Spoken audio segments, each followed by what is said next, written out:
Hi friends, இன்றைக்கி நாம யூஸ்ஃபுல்லான டிப்ஸ் நிறைய பார்க்கலாம். நம்ம கிச்சன் வேலைகளை ரொம்ப எளிமையாக முடிக்கிறதுக்கு நிறைய டிப்ஸ் பார்க்கலாம். அது மட்டும் இல்லாமல் அன்றாட வாழ்க்கையில் யூஸ்ஃபுல்லாக இருக்கக்கூடிய நிறைய கிச்சன் டிப்ஸும் பார்க்கலாம். வாங்க நம்ம வீடியோக்குள்ளே போகலாம். இப்போ நான் ஒரு சாவி கொத்து எடுத்துருக்குறேங்க. நம்ம இப்போ கேஸ் ஸ்டவ் ஆன் பண்ணிவிட்டு அந்த ஃபயரில், அதாவது அந்த தீயில் இந்த சாவிகளை இந்த மாதிரி வச்சு விட்டுக்கலாம். ஒரு 2 நிமிஷம் இந்த மாதிரி வச்சு விட்டுவிட்டோம் அப்படின்னா அந்த சாவி பார்த்திங்கன்னா கொஞ்சம் நல்லாவே சூடாயிடும். இப்போ பார்த்திங்கன்னா நல்லா சூடாயிடுச்சு. டைரெக்டாக நம்ம கையில் வச்சு சூடு பண்ணணும் அப்படின்னா கையில் நமக்கு சுட்டுக்கும். அதனால் இந்த மாதிரி ஒரு இடுக்கி வச்சு சூடு பண்ணுறது ரொம்பவே நல்லதுங்க. இப்போ நாம் இதை ஒரு பாத்திரத்தில் எடுத்து வச்சுக்கலாம். இப்போ நம்ம பாத்திரத்தில் எடுத்து வச்சுட்டோம். கூடவே நம்ம யூஸ் பண்ண வேண்டியது நம்ம வீட்டில் சமையலுக்காக யூஸ் பண்ணுற ஆப்ப சோடாங்க. இதில் நம்ம 1/2 டீஸ்பூனுக்கு போட்டுக்கலாம். இப்போ நம்ம கொஞ்சமாக லெமன் எடுத்துக்கலாம். ஒரு 1/4 லெமன் இந்த மாதிரி கட் பண்ணி அது மேலேயே அதோட ஜூஸ் இந்த மாதிரி பிழிஞ்சு விட்டுக்கலாம். இப்போ பார்த்தீங்கன்னா அந்த சாவி லைட்டாக சூடாக இருக்குது. அதே மாதிரி நாம் இந்த பொருளை ரெண்டையுமே சேர்த்து போட்டிருக்கிறோம். அதே மாதிரி அந்த ஆப்ப சோடாவும் அந்த லெமனும் சேர்ந்து நல்லா ரியாக்ட் பண்ண ஆரம்பிக்கும். பாருங்கள், நல்லா நுரையாக வரும். சில வேளைகளில் நம்ம சாவியை பூட்டுக்குள்ளே போடும்போது ஒரு மாதிரி ஸ்ட்ரக்கான மாதிரியே இருக்கும், நமக்கு சரியாக ஒர்க் ஆகாமல் இருக்கும். அந்த வேளையில் நம்ம இந்த மாதிரி சூடு பண்ணிவிட்டு லெமன் பேக்கிங் சோடா யூஸ் பண்ணோம் அப்படின்னா சரியாக நமக்கு சாவி ஒர்க் ஆகும். இந்த டிப்ஸ் உங்களுக்கு ரொம்ப யூஸ்ஃபுல்லாக இருக்கும் அப்படின்னு நினைக்கிறேன். நம்ம எல்லார் வீட்லேயுமே சாவிகள் இருக்கும். நாம் சில வேளைகளில் பஸ்ஸில் போகும்போதோ ட்ரெயினில் போகும்போதோ இந்த மாதிரி வேர்க்கடையெல்லாம் வாங்கி சாப்பிடுவோம். வேர்க்கடலை வாங்கி சாப்பிட்டுட்டு அதோட தோல் எல்லாம் அங்கேயே போட்டுட்டு வந்துடுவோம். பார்த்திங்கன்னா நான் வந்து கொஞ்சமாக வேர்க்கடலை வாங்கியிருந்தேன். அதோட தோல் வந்து இந்த மாதிரி எடுத்து வச்சுருக்கிறேன். இப்போ நம்ம மிக்ஸி ஜாரில் எடுத்து போட்டுக்கலாம். நிறையவே இருந்ததை நான் வந்து கொஞ்சமாக தான் எடுத்து போட்டிருக்கிறேன். கூடவே ஒரு 4 கிராம்பு எடுத்து போட்டுக்கலாம். அதாவது நம்ம சமையலுக்கு யூஸ் பண்ணுற கிராம்பு தான். ஒரு 4 கிராம்பு எடுத்து போட்டுக்கலாம். மிக்ஸி ஜாரில் போட்டு தண்ணி எதுவுமே ஊற்றாமல் நல்லா அரைச்சி எடுத்துக்கலாம். பாருங்கள், இந்த மாதிரி நல்லா கொஞ்சம் கொரன்னு வரும்.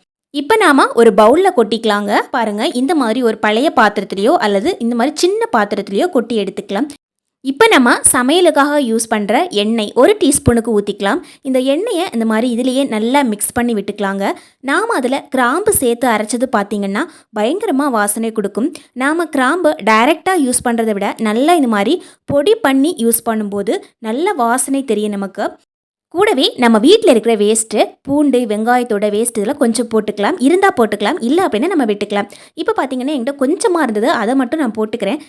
நம்ம இதில் சேர்த்துருக்கிற அந்த கிராம்பு பார்த்திங்கன்னா நல்ல வாசனை உடையது. அது மட்டும் இல்லாமல் இந்த கிராம்பு வாசனைக்கு எந்த விதமான பல்லி, கரப்பான் பூச்சி இது எதுவுமே வராதுங்க. நம்ம வீட்டில் இருக்கிற இந்த வேஸ்ட்டு கூடவே சேர்த்து கிராம்பு இந்த மாதிரி பவுடர் பண்ணிட்டு ஒரே ஒரு கற்பூரம் இந்த மாதிரி மேலே கொளுத்தி வச்சுக்கிட்டோம் அப்படின்னா அந்த பவுடர் ஃபுல்லாகவே எரிஞ்சுக்கிட்டே இருக்கும். அதாவது கொஞ்சம் கொஞ்சமாக புகை வந்துக்கிட்டே இருக்கும்.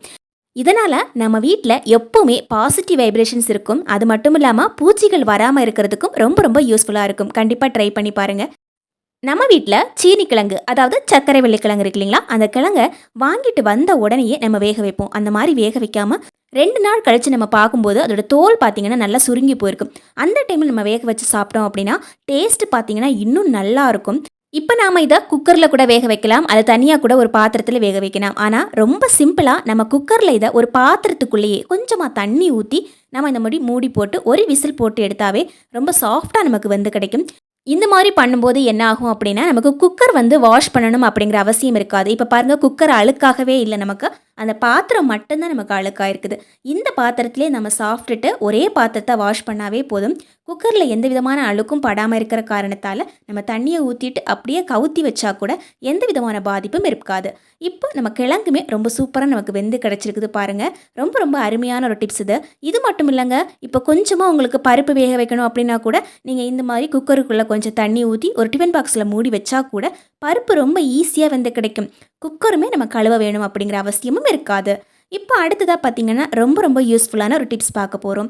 இப்போ நம்ம ஒரு எலுமிச்சை பழத்தை 2ஆக கட் பண்ணி எடுத்துக்கலாம். நம்ம வீட்டில் இருக்கிற பேஸ்ட், எந்த பேஸ்ட் வேணாலும் யூஸ் பண்ணிக்கலாம். அதாவது கோல்கேட் யூஸ் பண்ணுறது ரொம்ப ரொம்ப பெஸ்ட்டுங்க. இந்த கோல்கேட்டை இது மேலேயே இந்த மாதிரி வச்சு விட்டுக்கலாம். நம்ம எல்லார் வீட்லேயுமே வாஷிங் மிஷின் இருக்கும். ஸோ இந்த டிப்ஸ் பார்த்திங்கன்னா உங்களுக்கு எல்லாருக்குமே ரொம்ப ரொம்ப யூஸ்ஃபுல்லாக இருக்கும்.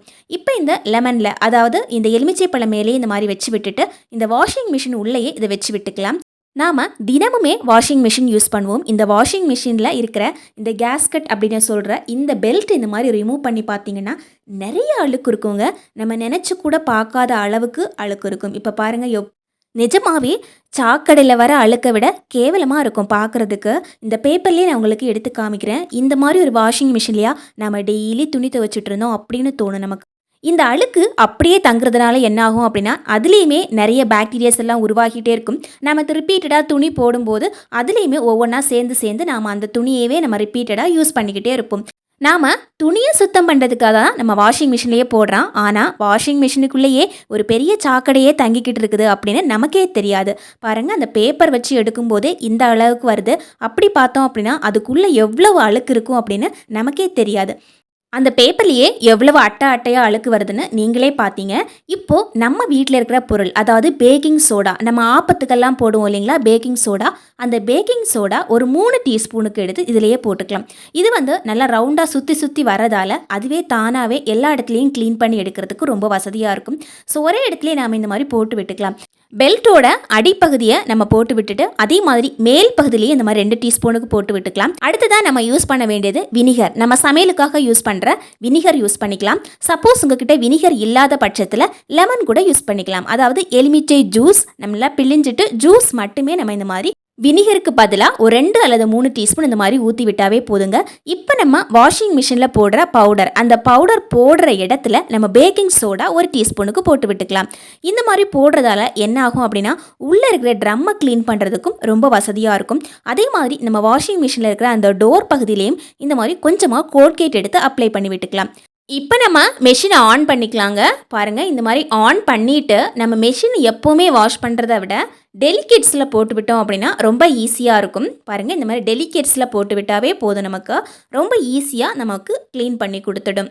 மெஷின் நம்ம டெலிகேட்ஸில் போடும்போது நமக்கு தண்ணி தேவைப்படும். ஸோ தண்ணியை ஓப்பன் பண்ணி வைக்கிறது ரொம்பவே முக்கியம். இப்போ அதுவாகவே தண்ணி எடுத்து ஃபுல்லாகவே நமக்கு க்ளீன் பண்ணி கொடுக்கறதுக்கு ரொம்ப வசதியாக இருக்கும். பாருங்கள், மெஷினோட பெல்ட்டில் பார்த்தீங்கன்னா நிறையவே அழுக்கு ஒட்டிகிட்டு இருக்கும். அதையெல்லாம் நம்ம கை வச்சு ரிமூவ் பண்ணுறது ரொம்பவே கஷ்டம். அது மட்டும் இல்லாமல் சுற்றி சுற்றி நிறைய அழுக்கு ஒட்டிகிட்டு இருந்ததால் நம்மளால் அவ்வளோ சீக்கிரம் தொடச்சி எடுக்கிறது முடியாத விஷயம். ஸோ ரொம்ப ஈஸியாக 5 நிமிஷத்தில் நாம் இந்த மாதிரி க்ளீன் பண்ணி எடுத்துடலாம்.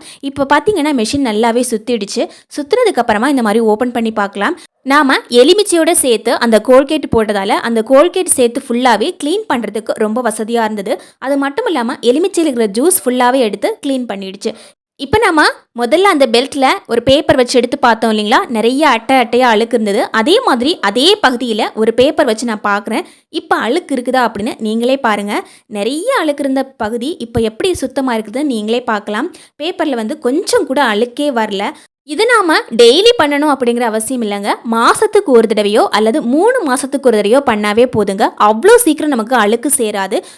கொஞ்சமாக நாள் பட தான் இந்த அழுக்கு சேர்ந்துக்கிட்டே இருக்கும். ஸோ டெய்லி க்ளீன் பண்ணணும்னோ இல்லை வாரத்துக்கு ஒரு முறை க்ளீன் பண்ணணும்னோ அவசியம் கிடையாது. 3 மாதத்துக்கு ஒரு தடவையோ அல்லது மாதத்துக்கு ஒரு தடவையோ நாம் இந்த மாதிரி க்ளீன் பண்ணி விட்டாவே போதும். நம்ம வாஷிங் மிஷின் ரொம்ப க்ளீனாக இருக்கும். நாம் வாஷிங் மிஷினில் துணி போடும்போது கூட எந்த விதமான வாடையும் அடிக்காது. இந்த டிப்ஸ் எல்லாம் உங்களுக்கு ரொம்ப பிடிச்சிருக்கும் அப்படின்னு நினைக்கிறேன். ரொம்ப யூஸ்ஃபுல்லாக இருக்கும் அப்படின்னு நினைக்கிறேன். தேங்க்யூ ஃபார் வாட்சிங் ஃப்ரெண்ட்ஸ்.